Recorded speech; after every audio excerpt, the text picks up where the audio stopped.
뇌물 혐의로 구속 기소될지도. 민선 8기 충북도정을 이끈 김영환 지사가 30일 이임했지만 뇌물 사건으로 경찰과 고위공직자범죄수사처의 투트랙 수사를 받는 처지에 놓이게 됐어요.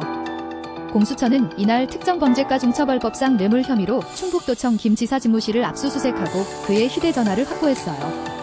김 지사는 이임식을 마친 뒤 집무실로 복도했다가 공수처 수사관들의 압수수색을 받은 것으로 알려졌어요. 공수처는 김 지사가 지역사업가 A씨로부터 금품을 받고 인허가 등 각종 편의를 제공했다고 보는 것으로 알려졌어요. 김 지사는 2022년 A씨에게 서울 종로구에 있는 자기 명의의 한옥을 매도하기로 하고 중도금으로 약 65억 원을 받은 것으로 알려졌어요. 이후 A씨가 계약을 철회했으나 김 지사는 중도금 중 30억 원만 돌려주고 나머지 35억 원은 반환하지 않은 것으로 파악됐어요. 공수처는 이 자금 또는 미반환금에 대한 이자가 A씨의 폐기물 처리시설 인허가 등과 관련한 직무상 편의 제공 대가였을 가능성에 무게를 두고 수사 중인 것으로 전해졌어요.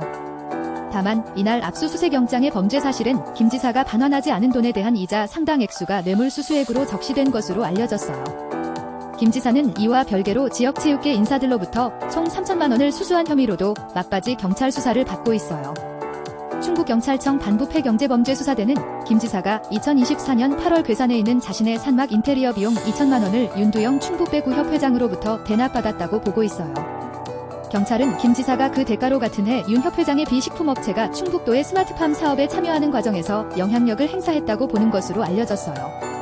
비 업체는 당시 수천만 원 상당의 첨단 배드시설이 설치된 괴산군 청천면의 비닐하우스 세계동에서 토양 없이 쪽파를 양액 재배할 수 있는 사업에 참여했어요. 김 지사는 지난해 4월과 6월 국외 출장을 앞두고 윤 배구협 회장과 윤현우 충북체육회장 등 체육계 인사 3명으로부터 두 차례에 걸쳐 1,100만 원의 현금을 출장여비 명목으로 건네받은 혐의도 받아요. 경찰은 사건 초기부터 혐의를 부인해온 김 지사가 사건 관계자들과 입을 맞춰 허위 진술을 하는 등 수사를 방해했다고 보고 지난 3월 구속영장을 신청했으나 검찰은 혐의 소명이 부족하다며 영장을 반려했어요. 그러나 경찰은 충분한 증거가 확보됐다고 판단, 이 사건을 송치하기로 결론짓고 적정한 시기를 저울질하는 것으로 전해졌어요. 2023년 7월 14명이 숨진 오송 지하차도 참사와 관련한 재수사 여부도 김 지사에게 남겨진 사법 리스크 중 하나요. 성주지검은 김 지사가 지하차도 통제 인력과 예산을 편성하는 등 관련 의무를 이행했다고 판단해 불기소 처분했으나 유족들이 항고장을 낸 뒤 기소를 촉구하는 국정조사 결과까지 나오면서 검찰이 재수사에 나설 수 있다는 관측이 제기돼 왔어요. 재수사가 결정되면 김 지사는 경찰과 검찰, 공수처 3개 수사기관의 수사를 동시에 받는 곤혹스러운 처지에 놓이게 돼요.